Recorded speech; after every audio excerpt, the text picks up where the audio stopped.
Bismillahirrahmanirrahim. Assalamualaikum warahmatullahi wabarakatuh. Waalaikumsalam warahmatullahi wabarakatuh. Masya Allah. Semangat ya Bu? Masih semangat? Masih. Karena ini jam siang, biasanya bobo siang nggak Bu? Jadwal ngaji. Iya, dipakai untuk ngaji ya, Masya Allah. Alhamdulillahirabbil alamin. Saya haturkan terima kasih banyak, terutama kepada yang terhormat Ibu Hajah Yurina Nur sebagai Ketua Majelis Taklim Masjid Lailatul Qadar, juga kepada ibu-ibu yang sudah hadir baik sebagai Ketua Majelis Taklim maupun anggotanya, dan juga siapapun yang hadir di sini dan mungkin hadirnya sendiri ya, tidak bersama dengan majelis taklimnya. Semoga kita digolongkan ke dalam golongan orang-orang yang disambut Nabi Shallallahu Alaihi Wasallam dengan marhaban ya thalibal ilm. Selamat datang wahai penuntut ilmu. Walhamdulillahirabbil alamin. Segala puji bagi Allah, Rabbnya semesta alam. Walhamdulillahilladzi bi ni'matihi tatimmu shalihat. Segala puji bagi Dia yang karena nikmat yang Allah curah limpahkan ini, maka tergenapilah, sempurnalah segala amal kebaikan. Salawat serta salam juga senantiasa kita sanjung agungkan kepada Nabi Allah Muhammad sallallahu alaihi wasallam, yang kita belum pernah berjumpa dengan beliau, belum pernah menatap wajah beliau, tapi setiap kali kisah beliau disampaikan di dalam majelis-majelis ilmu, terasa dekat sekali, terasa bahwa beliau adalah sosok guru, sosok yang dengan kasih sayangnya mewariskan ilmu dan bahkan tidak rela kalau umatnya itu menjadi penduduk neraka. Semoga kita diantara orang-orang yang diberi syafaat nanti di yaumil akhir. Allahumma inna nas'aluka ilman nafi'an wa rizqan thayyiban wa amalan mutaqabbala. Kita juga memohon kepada Allah, semoga di hari ini, hari yang diberkahi ini, di bulan Sya'ban ini, kita dianugerahi ilmu yang bermanfaat, kemudian rezeki yang baik dan amal yang diterima. Kemudian kita juga berlindung, Allahumma inni a'udzubika min ilmin la yanfa'u. Saya ulangi, Allahumma inna na'udzubika min ilmin la yanfa'u wa amalin la yurfa'u wa du'ain la yusma'u. Kita berlindung kepada Allah dari ilmu yang tidak bermanfaat, amal yang tidak naik ke langit, dan doa yang tidak diijabah. Alhamdulillah. Jadi hening ya. Ibu-ibu sehat? Alhamdulillah. Lagi bahagia nggak Bu? Bahagia. Oh ya, terlihat dari senyumnya ya, Masya Allah ya. Sangat bersemangat. Ini bulan apa ya? Sya'ban. Sya'ban udah tanggal berapa ini? 20. Tanggal 20? 21? 20 ya, Masya Allah. Berarti Ramadan berapa hari lagi? 9 sampai 10 hari lagi. Gimana rasanya? Biasa aja? Tadi yang bilang biasa aja siapa? Biasa aja tuh gitu ya. Ya udahlah, bangun tidur, nanti tidur lagi, bangun lagi, tidur lagi. Coba saya mau tahu yang semangat menyambut Ramadan siapa, angkat tangan. Yang tinggi dong semangatnya. Masya Allah. Ibu-ibu tahu nggak sih di zaman dulu Abdullah bin Umar radhiyallahu anhu bercerita bahwa setiap kali hendak menyambut bulan Ramadan, jadi para kaum muslimin itu berkumpul, mereka naik ke bukit-bukit untuk sama-sama melihat hilal. Kan kalau kita sekarang hilal itu cuma dilihat sama orang-orang yang paham ya, ahli agama, astronomi, dan orang-orang yang memang ada ilmunya. Tapi dulu di zaman Nabi itu semua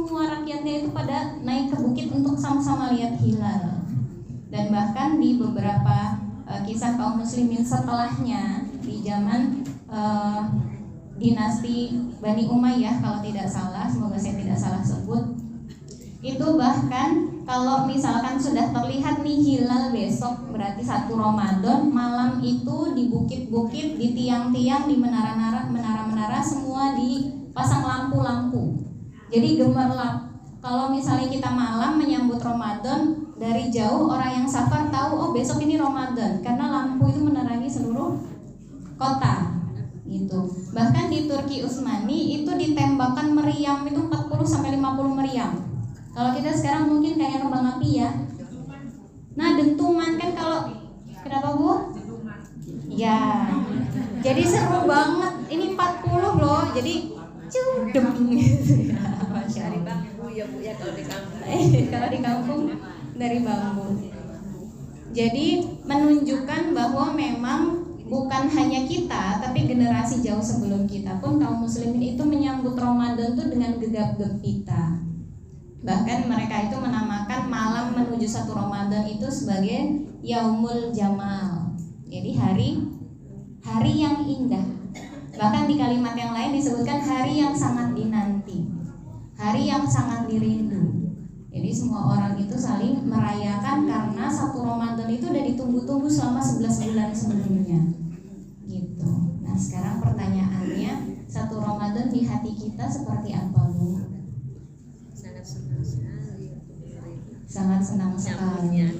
Menyambutnya ya. Apa sih kalau misalkan ditanya apa yang terbesit di dalam hati ibu-ibu ketika ditanya Ramadan itu apa? Baca Al-Quran, bulan penuh ampunan, terus bulan penuh berkah. Bulan penuh berkah itu gimana, Bu?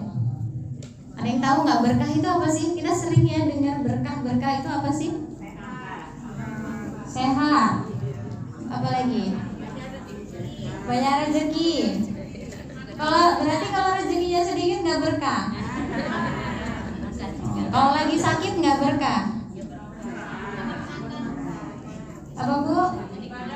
Kenikmatan. Pahalanya berlipat ganda. Apa lagi? Makan sahur. Jadi makan ya. Jadi kita Ramadan itu adalah makan sahur dan berbuka. Terus apa lagi? Masih ada nggak Bu? Banyak bersedekah. Banyak bersedekah. Apa lagi? Banyak tilawah udah tadi. Masih ada lagi nggak yang lain jawabannya? Kebaikan. Oke. Ibu-ibu pernah lihat unta nggak Bu? Nah, di mana? Di Kedaton. Oh, di TV. Oh, kirain di Kedaton pernah lewat unta ya. Ada di Mekah. Oh, ada yang sudah pernah ke Mekah ya? Umrah dan haji berkallah ya Bu. Jadi bisa langsung ngelus ya untanya ya. Jadi kata berkah, tadi kan sempat saya tanya berkah itu apa? Jadi dalam bahasa Arab ternyata berkah itu disusun dari huruf ba, ro, dan kaf. Ba, ro, dan kaf. Nah ternyata unta itu kalau dia duduk, unta itu kan memang disetting untuk perjalanan jauh ya. Tahan untuk tidak makan, tahan untuk tidak minum dalam waktu yang lama. Tapi sekalinya dia duduk, dia akan menetap dengan tenang.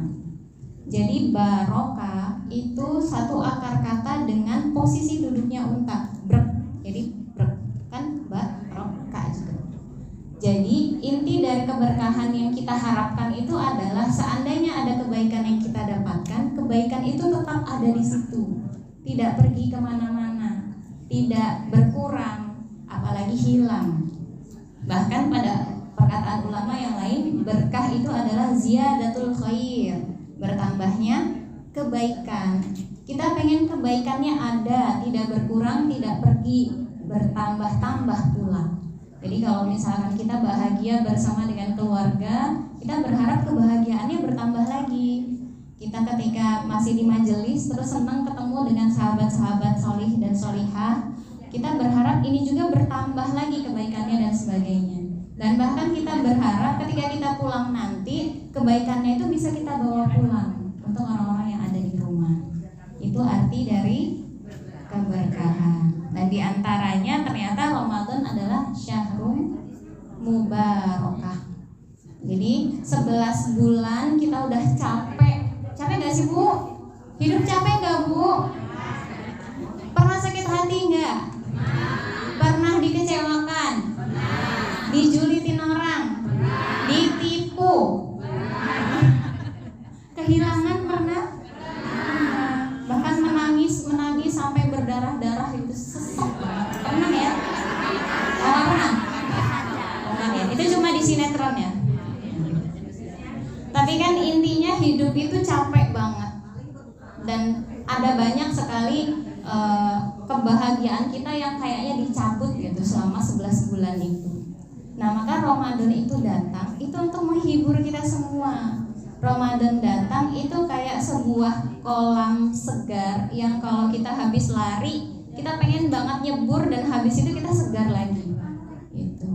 Bahkan di sebuah riwayat disebutkan Ramadan itu ibarat Yusuf di antara 12 saudaranya, di antara 12 anak Yakub.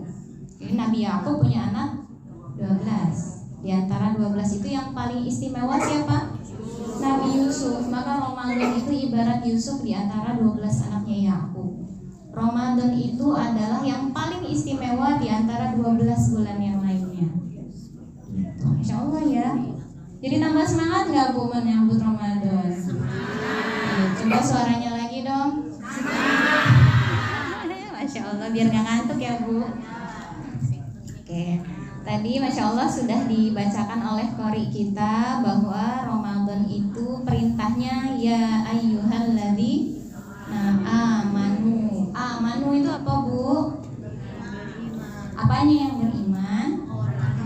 Orangnya, manusianya. Berarti yang dipanggil sama Allah orangnya, yang di dalam dadanya ada iman. Nah, iman itu hamzah, mim, nun. Apa hurufnya tadi? Hamzah, mim, nun. Iman itu juga satu akar kata yang sama dengan aman. Aman kan sama ya, hamzah, mim, nun. Artinya orang yang di dalam dadanya ada iman, dia aman. Orang lain tidak ada yang terganggu dengan lisan ataupun perbuatannya. Jadi ciri-ciri orang yang beriman itu dia nggak gangguin orang, nggak ganggu urusan orang, nggak julitin urusan orang. Nah, udah mumtaz nih Bu, Masya Allah. Iya, jadi satu akar kata dengan apa tadi Bu? Aman. Berarti orang lain aman dari gangguan lisan dan tangannya. Kemudian ada lagi satu, amanah. Jadi orang yang di dalam dadanya ada iman, kalau dia diberi tugas dia amanah. Sebagai anak dia amanah menjaga baktinya kepada kedua orang tua. Sebagai seorang istri dia amanah menjaga kehormatan suaminya, nama baiknya, hartanya dan sebagainya. Sebagai ibu dia juga amanah mendidik anaknya dengan sebaik-baiknya. Dan sebagai anggota majelis taklim amanah nggak Bu? Insya Allah. Semoga amanah. Semoga Allah anugerahkan kemampuan untuk kita selalu amanah. Nah, ada seorang tabiin itu generasi di bawah sahabat. Jadi beliau namanya adalah Ubaid ibnu Umair. Siapa Bu? Ubaid ibnu Umair. Beliau adalah tabiin. Beliau itu adalah sosok yang pertama-tama membuat majelis dan isinya adalah nasihat. Dan beliau itu kalau jalan tuh pakai tongkat. Jadi secara fisik itu sudah tidak sempurna ya. Tapi Masya Allah itu bahkan para sahabat Nabi itu takzim kepada beliau. Takzim kepada beliau, dan setiap kali beliau mengisi, beliau memang punya kemampuan berbahasa yang indah ya. Jadi kalau mengisi majelis tuh hening mendengarkan kalimat beliau. Masya Allah, mungkin karena saking tenangnya ya Bu, jadinya tidur. Nah, beliau ini Ubaid ibnu Umair, beliau pernah berkata bahwa al-imanu, ada yang tahu nggak Mau dikasih tahu nggak? Al-imanu hayyu. Jadi iman itu adalah wibawa. Jadi tadi kan iman itu aman, iman itu amanah. Sekarang iman itu wibawa. Jadi kalau ibu-ibu pernah bertemu dengan sosok yang kayaknya ketemu sama dia aja kita senang, kayaknya salim aja masalah kita hilang, kayaknya kita cuma mengucap salam dan mendengar jawaban salam dari beliau aja kayaknya kita udah bahagia. Ini contoh orang-orang yang di dalam dadanya ada iman. Karena iman itu membuat pribadinya itu menjadi wibawa. Apa tadi Bu? Al-imanu hayyu. Hayyu. Pakai Mbak. Ya. Udah 3 ya ciri-ciri iman ya. Sekarang yang keempat, ternyata di dalam dadanya orang yang beriman tidak ada sifat 2. Pertama, pendusta dan pengkhianat. Jadi kalau kita punya iman, tidak mungkin kita suka berbohong. Kalau kita punya iman, kita tidak mungkin berkhianat. Berarti kalau kita pernah bohong, pernah berkhianat, artinya dipertanyakan imannya. Jadi kita, ini bukan akhir dari segalanya ya, bukan berarti kita ketika berbohong berarti aku nggak beriman, berarti aku berdosa, aku masuk neraka. Enggak, selama hidup kita masih berjalan, masih ada kesempatan. Maka Ramadan itu datang untuk membasuh, untuk menjadi bulan training lagi supaya kita yang imannya sempat luntur itu bisa terperbaharui lagi di bulan Ramadan. Masih semangat? Masih. Udah mulai ada angin-angin gaib? Masya Allah ya. Angin gaib. Masya Allah, soalnya ini jamnya jam-jam tenang nih. Jam-jam yang enak banget buat tidur ya, Masya Allah. Tadi disebutkan ya, Ramadan itu adalah bulannya. Apa yang paling khas di bulan Ramadan yang nggak ada di bulan lain? Ibadah apa? Puasa. Tarawih ya? Tarawih kan? Bentar, puasa itu puasa wajib ada berapa? 1, Ramadan aja. Terus tarawih cuma di bulan Ramadan. Jadi ternyata Ramadan itu prototipe sebuah tempat di mana semua amal kebaikan itu berkumpul di dalamnya. Kalau siang kita siam, kalau malam kita qiyam. Apa bedanya? Siang kita siam, apa artinya siam? Puasa. Kalau malam kita qiyam. Qiyam artinya berdiri untuk sholat. Pernah gak kita tarawih tapi bukan bulan Ramadan? Gak pernah ya. Jadi ini seperti mencirikan Ramadan itu ya tarawih. Ramadan itu yang siang harinya berpuasa dan sebagainya. Nah sekarang pertanyaannya, puasa itu apa? Menahan hawa nafsu dan lapar dan haus. Semuanya itu apa Bu? Sebutin Bu. Lapar, haus, emosi, hibah. Apa itu yang jelek-jelek? Sebutin. Marah,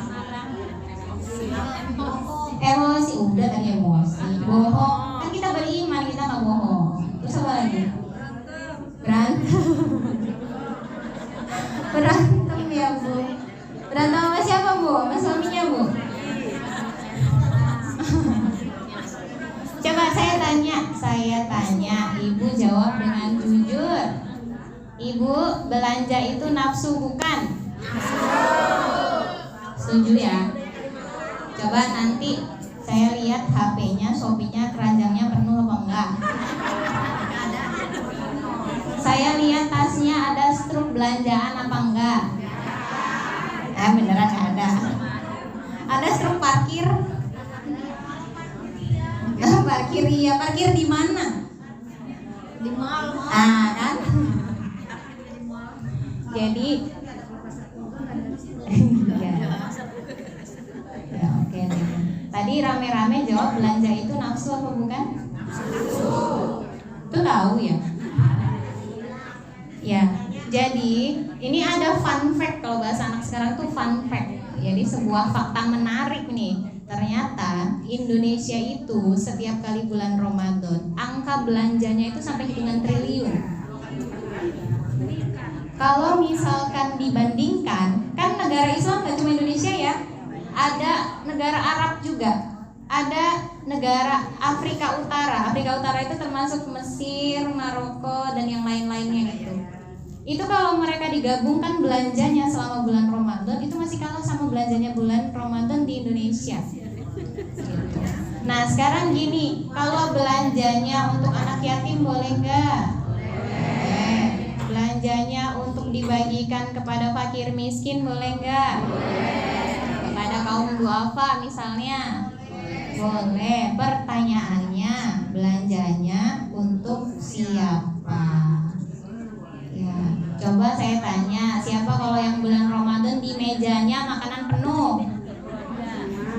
Ya, jadi ibu keluar belanja, bapak ngabuburit beli jajan, anaknya keluar beli jajan, sampai rumah yang kemakan cuma beberapa aja. Jadi ternyata ada banyak sekali di antara kita yang puasa itu untuk balas dendam. Ya nggak sih Bu? Ya, Masya Allah ya. Apalagi hari pertama puasa harus masak ayam, masak daging, masak apa dan sebagainya. Jadi ada sebuah kisah ini di masanya Umar bin Khattab. Ada yang kenal Umar bin Khattab? Kenal ceritanya. Siapa Umar bin Khattab? Sahabat Nabi. Jadi ketika Nabi wafat, kepemimpinan digantikan Abu Bakar. Abu Bakar wafat, kepemimpinan digantikan Umar bin Khattab. Suatu saat Umar bin Khattab bertemu dengan seorang lelaki. Lelaki itu namanya Jabir radhiyallahu anhu. Jadi Jabir itu baru ke pasar dan beli daging. Ditanya, apa yang kamu bawa? Kata Jabir, daging setengah dirham. Ibu-ibu tahu nggak 1 dirham itu berapa?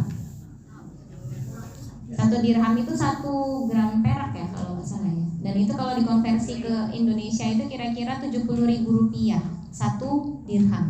Berarti kalau setengah dirham berapa? 35.000. Kalau beli daging kira-kira dapat berapa? Cuma 1/4 ya. Cuma 1/4 sebenarnya, banyak nggak? Sedikit banget ya. Paling cuma untuk tambahan sop. Atau misalnya kalau dibikin semur ya 1 anak dapat sepotong lah gitu kan ya. Sekedar biar pernah makan daging di rumah. Nah kira-kira wajar nggak ada seorang bapak beli daging untuk keluarganya? Wajar nggak? Wajar, dia pengen bikin anak sama istrinya seneng kan ya. Tapi ternyata kata Umar bin Khattab adalah, apakah setiap engkau menginginkan sesuatu engkau akan membelinya? Apakah engkau setiap kali menginginkan sesuatu engkau akan membelinya? Ya, jadi sebetulnya yang dilakukan Jabir radhiyallahu anhu itu tidak salah. Cuma perkataan Umar ini ternyata untuk kita semua. Sekarang nih, semua kan ada di HP ya. Orang jalan-jalan kita tahu, orang beli cincin baru kita tahu, orang punya motor baru kita tahu, orang punya apa kita tahu. Pada akhirnya tanpa kita sadar kita itu ingin seperti orang lain, ingin memiliki yang dimiliki orang lain, ingin menjadi apa yang diraih oleh orang lain. Jadi akhirnya keinginan-keinginan itu semakin banyak dan semakin tinggi. Jadi sebetulnya hakikat siam di bulan Ramadan itu untuk supaya kita itu kembali ke nol lagi. Kita itu makan 1 piring cukup kok, kenapa harus makan 2 piring?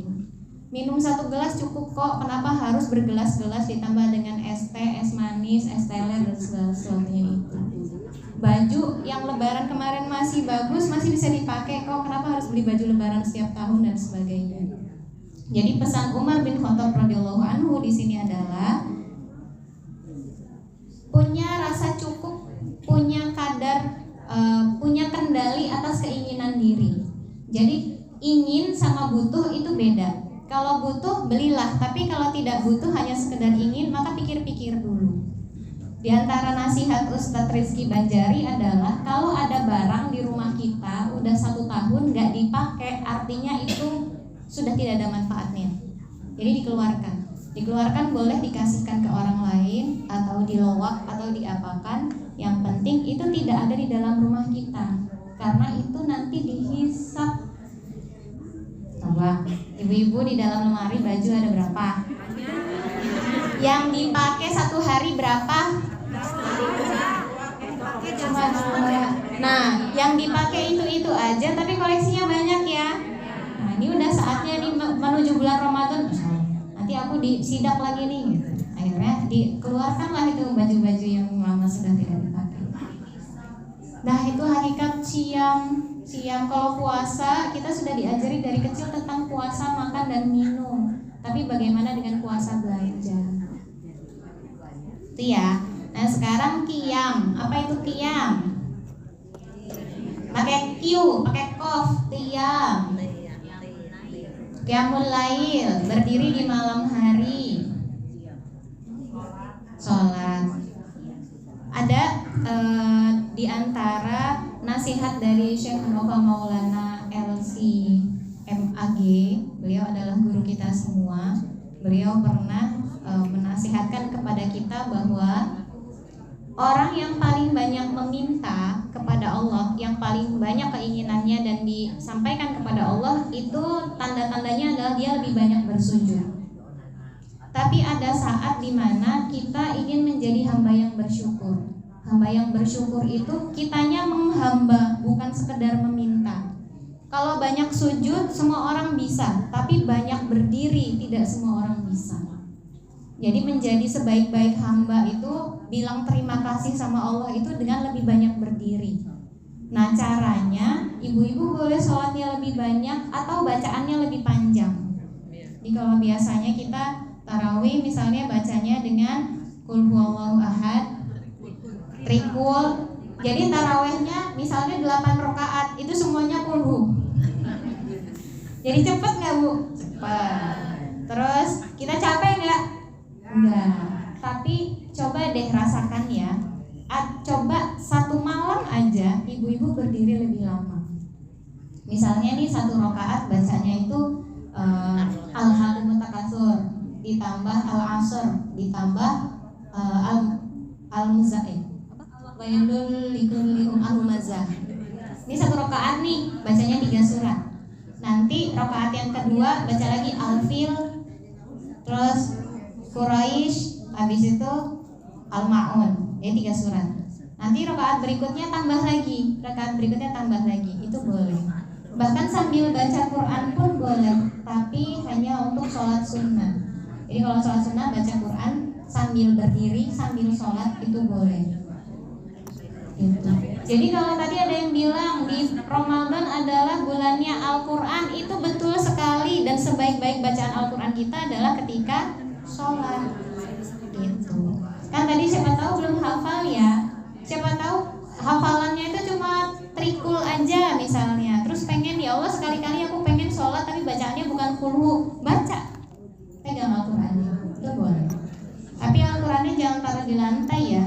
Jadi waktu masih berdiri, misalnya di sebelah sini ada meja tinggi untuk naruh Al-Quran, boleh baca. Habis itu taruh, terus kita ruku, i'tidal, sujud, nanti berdiri lagi, pegang lagi. Gitu. Boleh, 3 surat boleh, 1 juz juga boleh Bu. Masih kuat kan ya? Kuat gak Bu?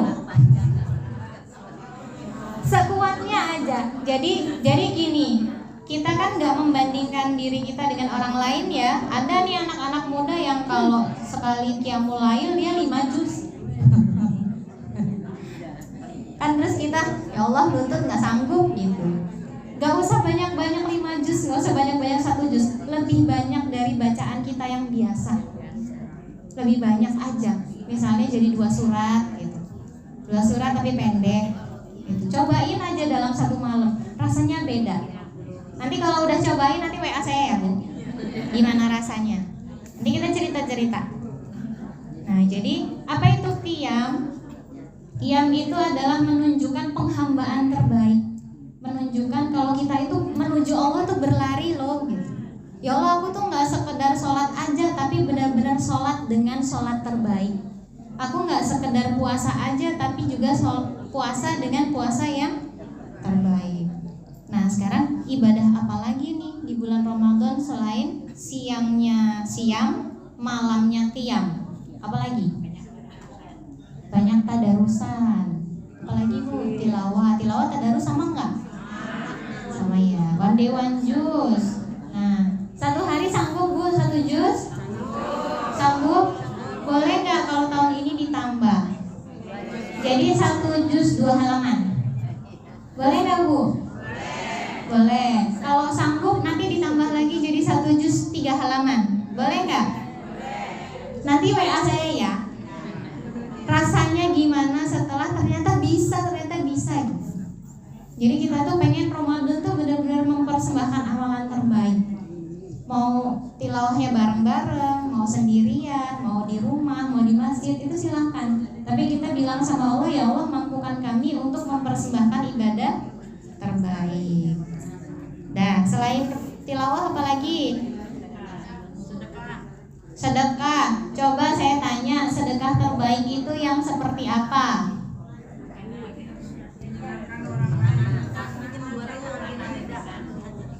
Apa? Menyenangkan orang lain. Menyenangkan hati orang lain. Terus apa lagi Bu? Tangan kanan memberi, tangan kiri kemana? Jemput. Terus ikhlas. Terus apa lagi? Ibu-ibu pernah dengar gak sih kalau sedekah terbaik adalah yang jahdul mukil? Pernah dengar gak? Pengen tahu gak? Pengen dikasih tahu gak? Ceritanya panjang. Mau dengerin gak? Ya, ceritanya ada 3 orang. Jadi suatu saat di Mekah ada orang yang sedang berkumpul, terus mereka itu pada berdiskusi gitu. Coba kita tes di Mekah ini siapa orang yang paling dermawan. Jadi mereka punya 3 kandidat. Yang pertama adalah Abdullah bin Ja'far. Siapa Bu? Abdullah bin Ja'far. Yang kedua Qais bin Sa'ad bin Ubadah.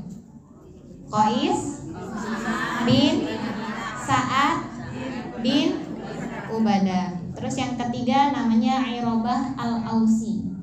Siapa? Airobah al-Ausi.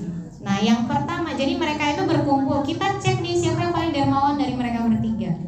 Terus satu orang mendatangi Abdullah bin Ja'far, satu orang ke Qais bin Sa'ad bin Ubadah, kemudian yang ketiga Airobah al-Ausi.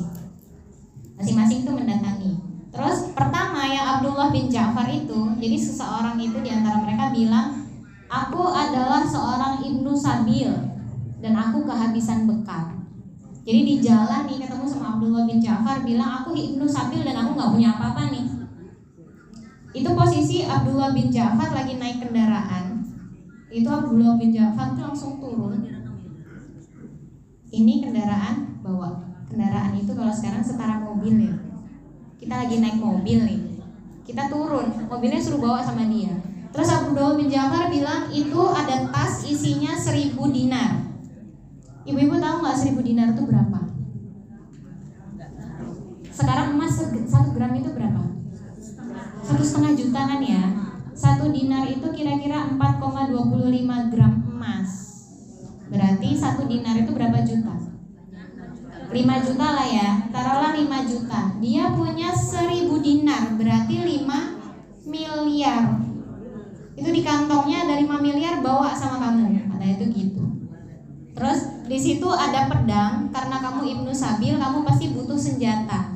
Ada pedang, bawa juga. Dan itu bukan pedang sembarangan, tapi itu pedangnya Ali bin Abi Thalib. Berarti pedang itu tuh udah punya sejarah, pernah memenangkan peperangan ini dan peperangan itu. Jadi kan mahal banget tuh harganya. Dan itu tanpa pikir tuh Abdullah bin Ja'far langsung ngasih ke Ibnu Sabil itu. Menurut ibu-ibu ini dermawan apa enggak? Dermawan. Kita lihat orang yang kedua. Jadi orang yang kedua ini datang ke rumahnya Qais bin Sa'ad bin Ubadah. Qais bin Sa'ad bin Ubadah. Saat itu Qaisnya lagi tidur. Jadi yang bukain pintu adalah budaknya. Nah terus dia nanya, dia cuma bilang aku adalah Ibnu Sabil dan aku kehabisan bekal. Kois ada apa enggak katanya. Terus kata budaknya, kalau yang kayak gini gak usah bangunin Kois, sama saya aja. Akhirnya budaknya ke dalam, keluar ngasih uang 700 dinar. Berarti kira-kira berapa? 350 miliar. 3 miliar setengah ya. 3 miliar setengah. Banyak juga nggak Bu? Banyak. Terus kata pembantunya, kamu ke sana, jadi ditunjukin dealer mobil, itu isinya unta, kuda, pokoknya segala macam kendaraan pada masa itu ada di situ. Terus kata pembantunya, ambil, pilih yang kamu suka ambil. Menurut ibu-ibu ini dermawan nggak? Padahal ini pembantu yang ngasih, bukan Kois. Jadi kebayangkan kalau Kois yang ngasih lebih banyak lagi ya. Nah sekarang pertanyaannya yang ketiga, apa yang dimiliki oleh orang ketiga? Orang ketiga ini Irobah Al-Ausi, itu beliau itu sudah tua dan udah gak bisa melihat. Jadi beliau itu kalau ke masjid dituntun sama 2 orang budak. 2 orang budak itu untuk membantu Irobah Al-Ausi itu jalan dari rumahnya sampai ke masjid setiap hari begitu. Didatangilah oleh orang ini dan berkata, aku adalah Ibnu Sabil dan aku kehabisan bekal. Itu sama Irobah Al-Ausi, 2 budaknya itu dilepas. Ambil, bawalah. Ini orang gak punya apa-apa. Dia gak punya harta. Secara fisik dia buta. Dia juga udah tua. Dan yang dia punya cuma 2 orang budak. Tapi ketika ditanya, aku kehabisan bekal, dia lepas itu satu-satunya harta yang dia punya untuk dikasihin ke Ibnu Sabil. Terus Ibnu Sabil itu bilang, nanti engkau gimana kalau mau ke masjid? Hartamu tinggal ini katanya. Gak usah deh, gak jadi aja gitu. Kata Irobah, enggak, ini sudah aku sedekahkan. Jadi ambil, mau kamu jual, mau kamu kasihin orang, mau kamu apakan, terserah kamu. Pokoknya ini sudah aku sedekahkan. Coba saya tanya, ibu-ibu dari 1, 2, 3, mana yang paling dermawan? Yang ketiga. Kenapa? Karena dia udah gak punya apa-apa tapi masih mau sedekah. Jadi ternyata sedekah yang terbaik itu adalah jahdul mukil, benar-benar sampai kita tuh gak punya apa-apa lagi. Jadi kalau misalnya ada yang bilang aku pengen kaya biar bisa ngasih orang, sekarang aja ngasihnya, gak usah nunggu kaya. Aku pengen bisa kaya supaya bisa bantu orang begini begitu, bantu sekarang aja, gak usah nunggu kaya.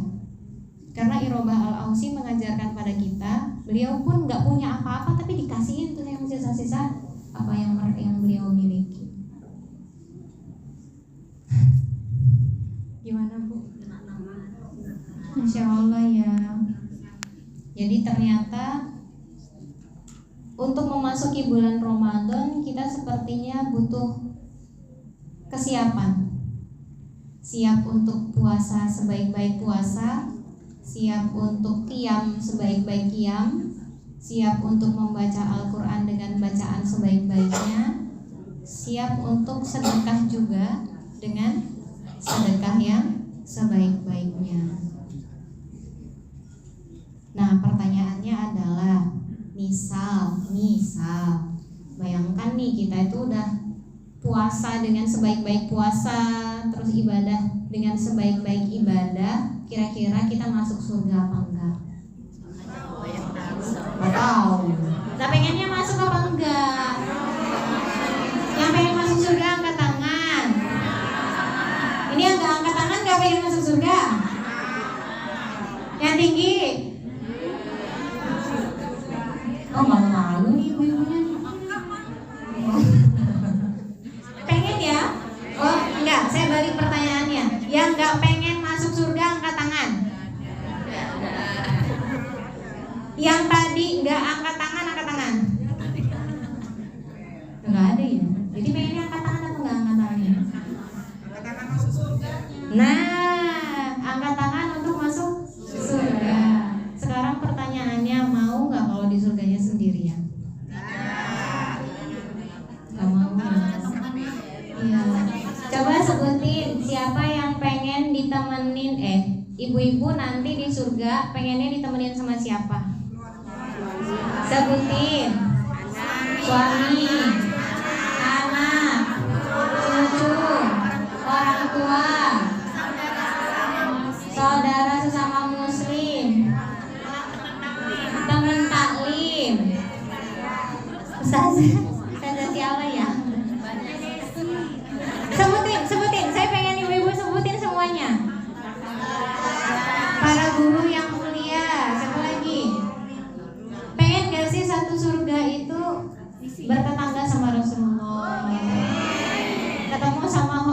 mereka hebat pada masanya. Salah satunya tadi yang di Roba Al-Ausi tadi. Sahabat-sahabat Rasulullah, pengen gak Bu? Pengen kan? Berarti kita kalau beribadah sendirian apa rame-rame? Enaknya ibadah itu sendirian apa rame-rame? Enaknya sahur itu sendirian apa bareng keluarga? Enaknya buka puasa itu sendirian apa bareng keluarga? Enaknya iktikaf itu sendirian apa bareng sama yang lainnya? Tilawah senangnya rame-rame apa sepi-sepi? Terus apa lagi ya? Apa yang belum disebut ya? Terus sedekah. Nah, kalau sedekah? Ya. Ibu-ibu tahu nggak? Jadi ada satu amalan yang amalan ini akan membekaskan wajah yang ceria. Jadi pernah nggak ngelihat orang terus mukanya itu kayaknya marah terus gitu? Ininya kayak gini. Pernah nggak? Bawaannya emosi gitu.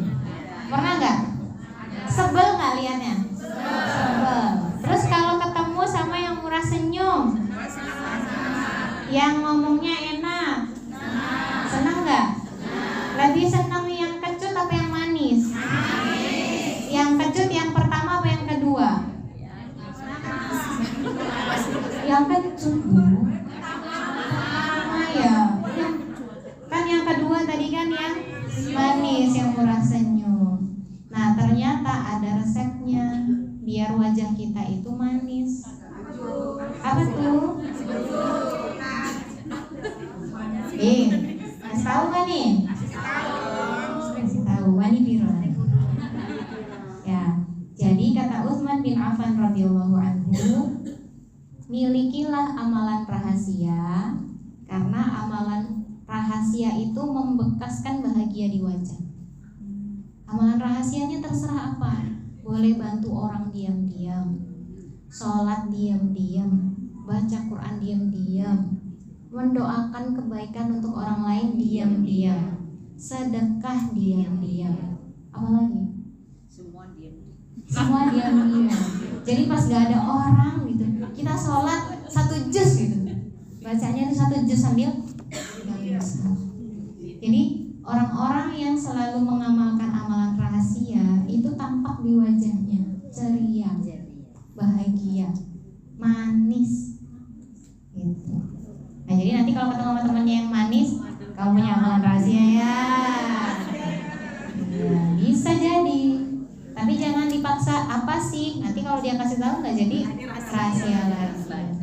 Ibu-ibu pernah dengar hadis nggak? Ada di antara orang yang sepanjang hidupnya dia berbuat maksiat, tapi di akhir hayatnya ternyata dia bertaubat dan beribadah, pada akhirnya dia masuk surga. Tapi ada seseorang yang sepanjang hidupnya dia ibadah, di akhirnya ternyata dia masuk neraka. Saya sempat berpikir kok nggak adil ya, kan dia selama hidup udah berbuat baik nih, beribadah nih, kenapa kok ketika dia 1 kali berbuat dosa kok dia langsung masuk neraka? Ternyata ini diterjemahkan atau ditafsirkan oleh ulama bahwa karena selama hidup ibadahnya itu untuk dipertontonkan pada orang lain. Jadi untuk pamer, untuk dikatakan kalau dia sholih, kalau dia pinter, kalau dia orang alim dan sebagainya. Nah sekalinya dia pengen maksiat, ternyata amalan yang sebelumnya juga hangus karena dia ria. Pada akhirnya dia dimasukkan ke neraka. Jadi amalan rahasia penting gak Bu? Penting. Seberapa penting? Kalau ada nilai 1 sampai 10 berarti nilainya berapa? 9. Sampai 9. Berarti belum ikhlas ya? Kok 9 ya katanya penting? Berarti berapa? 10. Sekali lagi, miliki amalan rahasia, gak usah bilang-bilang. Apapun bentuknya, yang penting amalannya rahasia. Ya, rahasia ilahi. Saya punya beberapa kisah, tapi ibu bosan gak ya? Nggak bosan. Ini berhubungan sama tabiatnya perempuan yang suka pamer ya. Kita kan suka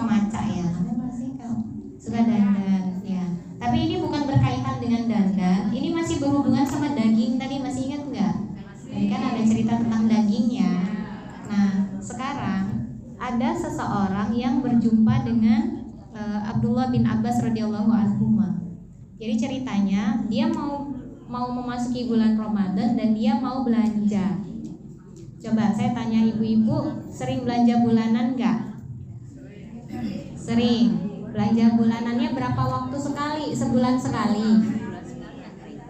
Sebulan sekali yang kering-kering. Terus kalau yang basah-basah seminggu sekali. Coba sekarang saya tanya, di antara bahan-bahan yang sudah dibeli ada nggak yang terbuang? Ada aja ya. Nggak tahu karena tiba-tiba kita mudik, akhirnya kesimpan di kulkas, kita pulang udah busuk. Terus tiba-tiba kita lagi rewang, dikirimin makanan terus sama tetangga, akhirnya nggak keolah makanannya dan sebagainya. Jadi ternyata kisah ini mengajarkan kepada kita untuk tidak banyak belanja barang yang banyak dalam satu waktu.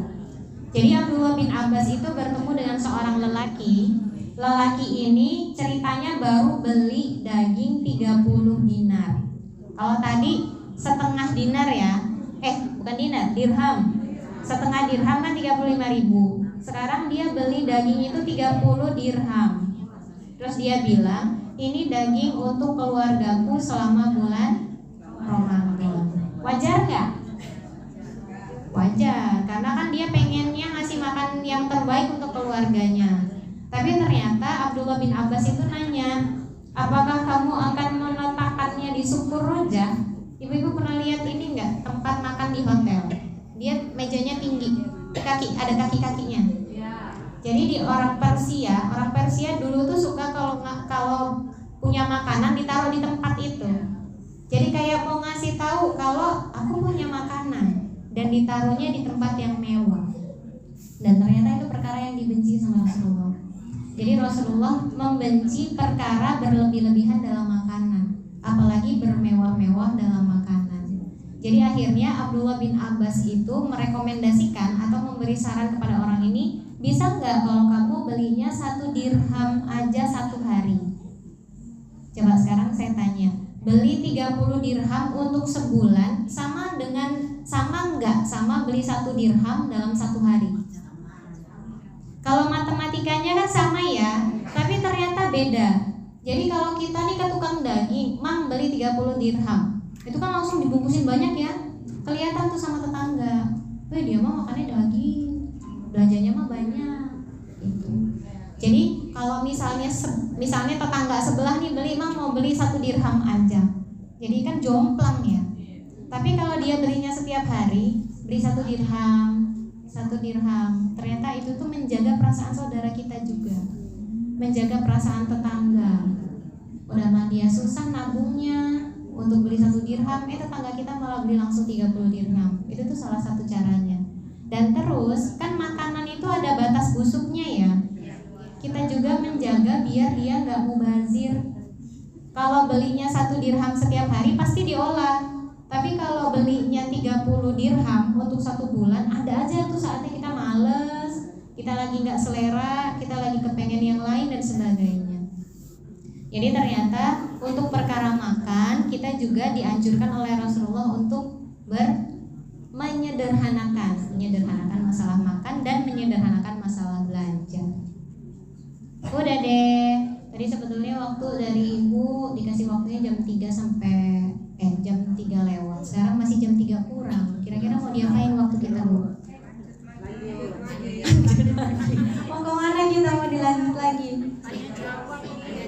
Tanya jawab. Boleh, silakan saya kembalikan ke MC dulu ya.